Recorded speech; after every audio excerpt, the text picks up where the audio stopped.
Back here on the Best Sports Show on the radio, joining us now is Brock Callaway, the color man for the Texas A&M Commerce Lions, getting ready for another Lone Star Conference this season. And Brock, I guess the first question is, can the Lions three-peat, or will Midwestern be the on the top of the mountain? Well, those are definitely the two to keep an eye on. Obviously, Lions have won the last two. They're loaded back up again this year. They got the LSC Offensive Player of the Year and running back Richard Cooper returns after 1,300 yards. They've also got three senior receivers that accumulated 2,500 yards and 27 touchdowns, and they're all back. The big question will be at quarterback, obviously. Harrison Stewart graduated, but they've got a couple of guys there ready to roll. We'll see which one pulls it out. But as of right now, like you said, it is an A&M Commerce Midwestern run here. We'll see which one pulls it out, probably. With the new quarterback, will the running game take the pressure off of him? Yeah, I think it will. That's one of the things that Colby Carthel's really been pushing. If you look at the statistics over the last few years, his first year in Commerce, I believe they threw about 80%. This is a very pass-heavy offense, and as the years have gone by, he's got more talent in up front. And now with Richard Cooper back, I would think that there's going to be a lot more emphasis on the run game this year. And that's not just a Commerce thing. You start seeing that across the whole Lone Star Conference. Over the last decade or so, these guys, different schools have made it in the playoffs, very pass-heavy, put up huge numbers, but as soon as they get to the playoffs, you can't win that way. And I think this conference is kind of figuring that out, and it's getting a little more run-heavy now. What about West Texas and Angelo? Where do they fit in? Well, I tell you what, there's after A&M Commerce and Midwestern at the top two spots, there's a group of four teams for 3, 4, 5, and 6 that you can kind of pick out of a hat. And I tell you what, Angelo State and West Texas both fit into that group there. It's tough to pull them apart. They're two really interesting teams, though. You look at Angelo State. The last 3 years, they've had Kyle Washington at quarterback, who, for those who aren't familiar with Angelo State, he's one of the best quarterbacks that have come through this conference in the last decade or so. He was incredible. In 2014, he had a really good year. Angelo State went to the playoffs, went 9-3. But his senior year was a little disappointing. Angelo State finished 7-4, only 3-3 in conference. They've got some really big shoes to fill there at quarterback, and the Rams have also lost 4 great players on the defensive line, so they've got a lot of holes there to fill on defense too. So there's a big question mark kind of around Angelo State. They've been tough these last couple of years, but they're losing a lot of talent on paper. Will Wagner's obviously recruited very well there at Angelo State, so he's got guys to plug in there. But like I said, Kyle Washington leaves a huge role there at quarterback that somebody's going to have to fill. What about WT? At WT, that's another kind of an odd situation. 3 years ago, these guys were 11-3 and dominating the conference for probably almost a decade there under Don Carthel, and they decided obviously to let Don go and have gone with Coach Nesbitt there. And over the last 2 years, haven't won more than 6 games. They were 6-5 in 14, and they were 6-4 last year. So throw in some NCAA issues that they're having to deal with now. And there's a lot of question marks around West Texas as well. They've got a great quarterback returning in Ethan Brinkley. Threw for over 2,100 yards and I believe about 13 touchdowns last year.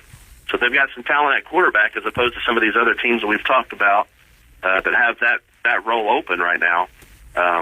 They've got that quarterback there, but they're replacing a lot of skill position players. They've got no starting running backs or receivers coming back, so they're going to have their hands full filling those roles, very similar to Angelo State. Talking with Brock Callaway, the color man for the A&M Commerce Lions radio team. Brock, some new additions to the conference this year, one up this way in UTPB and Western New Mexico, so more competition for the Lions to beat up on. Yes, it's they've Oklahoma Panhandle State played a couple of games against Lone Star Conference teams last year, and they caught them at the end of the year in the LSC playoffs, and those teams were already out of it and kind of mailed in their season, sort of. But this is going to be a little eye-opening experience, I believe, for Panhandle State. They're obviously have a great coach there, and they've got things kind of built, getting things ready to roll. But this is a different world than what they're used to. This LSC is one of the power conferences in Division II. They're going to have their hands full when they start playing Commerce and Midwestern. And even like I mentioned a minute ago, Angelo State, West Texas, just because they're not listed up at the top, those are teams that are still going to be a lot to handle. for a school like Panhandle State that's just now coming in. And A&I has kind of fallen off the map a little bit. I guess the main question is, what about Tarleton State with a former coach who's now the head coach again?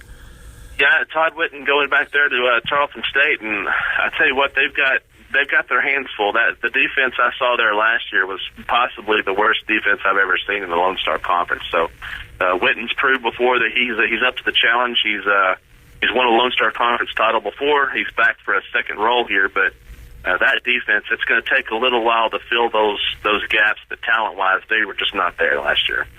Has the conference lost any of its luster, or is it stayed the same in the last 10 years, or has it gained a little bit? I think it's gained a little bit, honestly. They've done a really good job the last decade or so of having, a couple, sometimes three teams in the playoffs. They haven't gone as far into the playoffs as you'd want them to. But again, I think a lot of that goes back to the style of play. I think a lot of the coaches got really obsessed with the spread offense like we've seen, and even all the way down to the high school levels, and throwing the ball around like crazy, which is fun to watch and it's fun to play. But when it gets down to the nitty-gritty, you've got to be able to run the ball and stop the run, and that's not something that this conference has done so well over the last few years. But these last year or two, you can really see the teams, the style of offenses are changing. Defense is becoming more of a priority. So it's going to be interesting to see once those playoffs roll around and these conference teams from the LSC get in there. They're playing a different style of ball than they have been, and we're going to have to kind of keep an eye on it and see what happens. Who do you see right now as, or how far can an LSC team go if they get the right draw in the bracket? You look at a team like Commerce that last year supposedly was supposed to be a rebuilding year. The first couple of years you had these huge offenses that were kind of built around transfer guys. This last year, this coaching staff, I even heard them say before the year started that, we're going to go with a lot of young guys this year. We may not have as good of a season as we had last year, but once we get past this year, watch out, because all these young kids will have all this experience. Well, you look at what the young kids did last year. They wrapped up a second consecutive LSC title. They've got a lot cooking there. So you get Commerce in there with the experience they've got at running back. I mentioned earlier with Richard Cooper, those three senior receivers are just dynamic. You get a lot of players back on the offensive line. This defense has been incredibly steady. Number one in stopping the run last year in the LSC, which is obviously huge in the playoffs. So you look at them making a little bit of a run, but I tell you what, Midwestern State, they can make just as good of a run. That's a team Bill Maskell's built over the last decade that you know exactly what you're getting every single time you play those guys. They're going to run the ball really well, power running, great defense, and when you get to the playoffs, those are the things that win ball games. So I could see Midwestern and Commerce making a little bit of a run if they get a good matchup there. One team we haven't talked about is Eastern New Mexico. What about the Greyhounds? Yeah, they've got the best running back. If you're not talking about Richard Cooper, the best running back coming back there at Eastern New Mexico, his name is Kamal Cass. He led the LSC in rushing yards, touchdowns, and yards per carry last year, and he was only a sophomore. That Greyhound offense is always predicated on the run. They run that option still. They've got a big, tough offensive line. They just don't quite have the playmaking ability to catch up once they get behind. That's kind of what's bitten them the last few years. Is some of these LSC offenses that throw the ball a little more and can get up on them a few touchdowns, and that takes them completely out of their offense. But Eastern's one of those teams that are kind of right there in that West Texas and Angelo State grouping. That they could jump up. They could surprise some people. Josh Lynn has done an incredible job there turning that program around. Eastern's going to be somebody to keep an eye on. I guess everybody in the conference has to pack their bags because not many teams are going to be at home this year, especially you guys and even WT. Yeah, lots of travel this year. You add in these new schools. We got Western New Mexico enters the LSC, and they are basically on the edge of Arizona, so they're way out there.